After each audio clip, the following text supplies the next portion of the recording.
get going. South Africans are mourning the last surviving member of the Rivonia trialists who were locked up by the apartheid government for their fight against the brutal apartheid regime. Andrew Mlangeni's passing was confirmed by the Presidency this morning. The 95-year-old was jailed on Robben Island with the likes of the late Nelson Mandela and Walter Sisulu after the Rivonia trial in the 1960s and spent more than 2 decades in prison.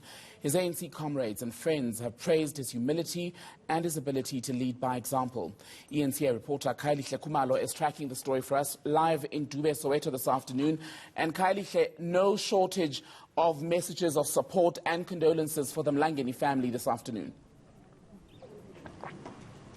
Well, precisely, Timbagile, especially because this is a man who served the country with absolute outstanding record, and also someone who was very vocal in terms of the social ills facing the country, endemic corruption, and many other socioeconomic challenges. So just a short while ago, the chairperson of the June and Andrew Mlangeni Foundation and Deputy Minister Thengiwe Mkhize was here, and she gave us an indication that the family obviously is still in absolute shock in light of the tragedy. But Timbagile, we have a guest here with us. We're joined by Ntate Mokoena. He is an ex-combatant, so someone who really knew Ntate Mlangeni very well. So thank you so much, sir, for joining us. So let us look at the life of Ntate Mlangeni. Back in the days, when you were training for MK, how was he back in the days? Good afternoon, Tepengile and the viewers. My name is Richard Mokoena. I'm formerly from Konto Esizwe. I trained in Angola in the 70s. I learned about Andrew Mlangeni and his comrades of Rivonia in the camps of Konto Esizwe in Angola. One of the things that I've learned with him was that he was an honest member of Mkhonto Esizwe, who was at the same time a member of the Communist Party of South Africa. At that time, he would do couriership between Mandela and Walter Sisulu. He would dress like a woman, taking one message to the other from those two comrades. He also dealt with issues of the DLBs. He'll know where is one DLB to the other. But the most important thing is that when they incarcerated in Robben Island, he was also steadfast. He was a man of integrity. 25 years later, President Oliver Tambo confirmed him, Siaparangwe is Twalandwe.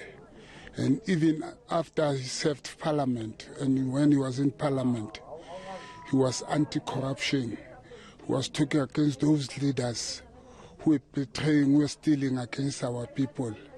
He had indeed led an exemplar of a revolutionary cadre. He had lived the life of a comrade who was above reproach. Indeed, Comrade Mlangeni, may his soul rest in peace. Our condolences and sympathies go to your family, to your organization, the African National Congress. What also I don't forget about him, when he was still a member of, when he was heading transport at Lituli House or at the headquarters of the ANC in Plain Street, he was very strict. He will never tolerate any nonsense whatsoever. Whatever that you do, you have to pay for it. This is how I'll always remember him, as a man, an exemplar, a leader of integrity. Thank you.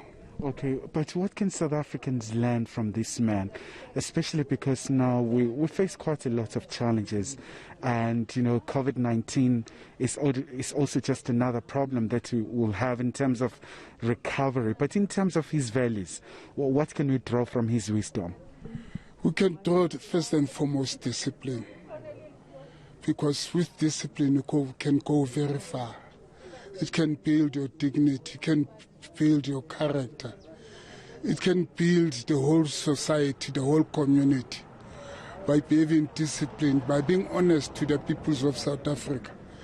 Today, as we know that people are even stealing PPEs that are intended to save COVID-19 patients, but we have people who are stealing them. Where is the moral integrity of our people? the moral fiber of our society. These are the lessons that you can learn from Tate Mlangeni.